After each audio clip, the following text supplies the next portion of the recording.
जय श्री राधे। महाराज जी के चरणों में दंडवत प्रणाम। मुझे ऐसा लगता है कि मेरे मन को कोई मार रहा है। कोई भी व्यक्ति या चीज़ जिससे नज़दीकी बढ़ती है वहाँ से निराशा प्राप्त होती है। कोई भी इच्छा करना मेरे लिए मुश्किल है। कोई भी इच्छा पूर्ण नहीं होती। ऐसा लगता है कोई मुझे हर परिस्थिति में नीचे झुकाने की चेष्टा कर रहा है। कभी वो कोई व्यक्ति नहीं है, हमारा कर्म ही है।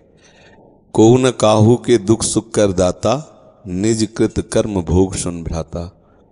जो हम शुभ शुभ कर्म करते हैं वो विराजमान रहते हैं, और जब तक उनका भोग नहीं होता तब तक वो पीछा करते रहते हैं। यदि भगवत प्राप्ति हो जाए तो सारे कर्म नष्ट हो जाते हैं, अगर नहीं तो अवश्य में भोक्तव्यम कृतम कर्म शुभाशुभम।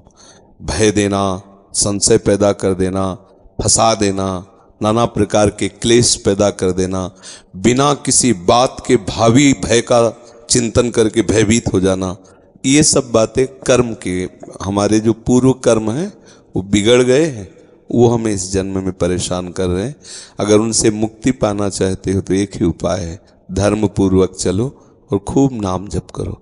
अब कोई गंदा कर्म ना होने पावे और नाम जप करो तो भगवान बड़े कृपालु हैं। भगवान कहते हैं अहम त्वाम सर्व पापेभ्यो मोक्षयिष्यामि मा शुचा। मैं तुम्हें समस्त पापों से मुक्त करके पवित्र कर दूंगा। वही कृपा सिंधु मुझे बचा सकते हैं, नहीं तो ऐसे ऐसे हमारे कर्म के हमें दिखाई नहीं दे रहे। जैसे गुप्त रूप से दुश्मन लगा हो और उसके हम निशाने में हो और हमें पता ना हो, ऐसे ही हम बिल्कुल हैं। कर्म हमको अपने निशाने में लिए, बोले अभी तो बहुत अच्छे हंस खेल के गए और ऐसा हो गया। वो तो पहले से ही तैयारी कर्म की, आओ हम तुम्हें देखते हैं। वो कर्म का है, उस कर्म को नष्ट करना एक केवल भगवान के हाथ की बात है।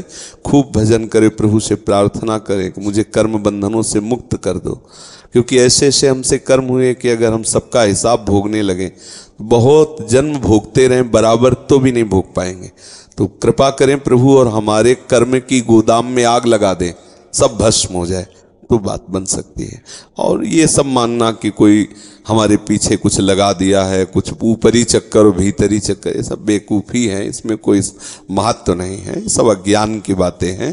खास बातें हैं, अगर हमारा कर्म हमको दंड देना तो अभी भूत बन के लग जाएगा। अब झाड़ फूको, न जाना क्या क्या सब करते घूमो, कर्म बिगड़ गया, रोग बन गया, बोले लीवर खराब, किडनी खराब, ये अब पूरे जीवन भर भोगो। कर्म ही तो है, सब खेल कर्म का है। ना कोई हमें दुख से दे सकता है, ना कोई सुख दे सकता है। हमारे कर्म ही हमको दुख दे रहे हैं, हमारे कर्म ही हमको शुभ जो कर्म है वो सुख भुगता रहे हैं। तो इस दुख सुख से, ये यहाँ का सुख भी दुख रूप ही है। जैसे जेल में कोई बंद हो और उत्सव मना रहा हो तो उसका, अब उसके फांसी की सजा उत्सव मना रहा हो, क्या उत्सव उसका।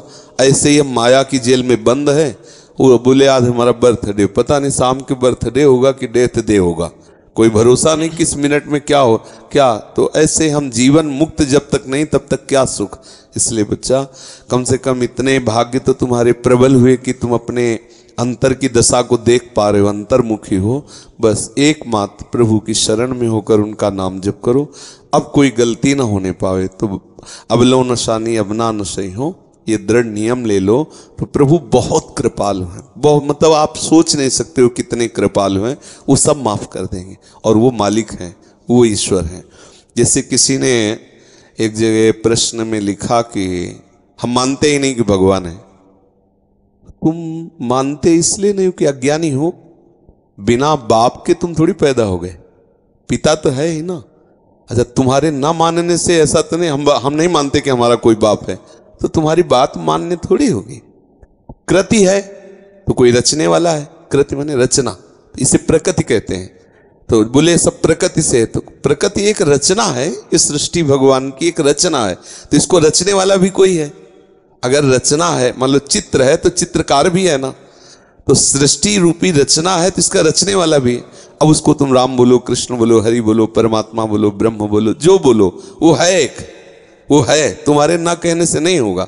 है मान लोगे तो तुम्हारा मार्ग मंगलमय हो जाएगा, और नहीं मान लोगे तो नास्तिकता में भोगना तो पड़ेगा ही। आप बोलो हम नहीं मानते कोई जेल वेल सजा है, तो बुरे कर्म में जब फंसोगे तब अपने आप अनुभव में आ जाएगा कि कोई जेल है, कोई दंड है, विधान है, कोई सजा है।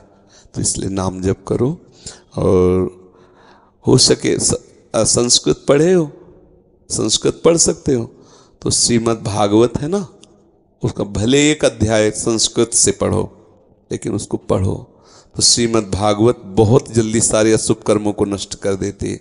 धुंधकारी प्रेत बना हुआ है 7 दिन में, और कोई साधना नहीं, केवल सुना तो 7 दिन में उसे हरि रूप प्राप्त हुआ और भगवत पार्षदों के साथ विमान पर आरूढ़ होकर सीधे भगवान के धाम को गया। 7 दिन में, बहुत कम समय में भगवत प्राप्ति कराने वाला परम महामोदमय साधन श्रीमद् भागवत है। तो जो हिंदी है वो अर्थ है समझने के लिए, लेकिन मूल जो है वो मंत्र है श्रीमद् भागवत के, जो संस्कृत में लिखे ना।